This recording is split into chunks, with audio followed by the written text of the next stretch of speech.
Magandang umaga, ngayon po ay araw ng Sabado, March 23, 2024 at narito po muli ang update sa lagay ng panahon. Ayon sa Pag-asa, easterlies, umainit na hangin na nagmumula sa dagat Pasipiko ang nakakaapekto sa ating bansa. Walang bagyo o low pressure area na monitor sa loob at labas ng ating PAR na maaaring makaapekto sa lagay ng panahon. Samantala, opisyal na pong dineklara ng Pag-asa ang pagsisimula ng dry season o panahon ng tag-init sa ating bansa. Ngayong araw, dahil po sa nasabing easterlies, asahan na maulap na kalangitan na may kalat-kalat na pag-ulan at thunderstorms sa Aurora at Northern Quezon.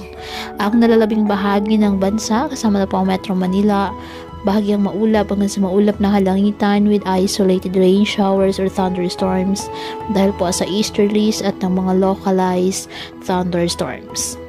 Kaya patuloy pa rin po natin na pinag-iingat ang ating mga kababayan sa banta pa rin po ng mga pagbaha o pagguho ng lupa, lalo na kapag may malalakas na mga pag-ulan na pwedeng nagdulot ng mga thunderstorms.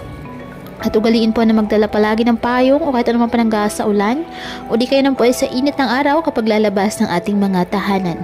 At yan po muna ang update sa lagay ng panahon ngayong araw. Muli patuloy po tayo na mag-ingat at palaging tandaan, God loves you.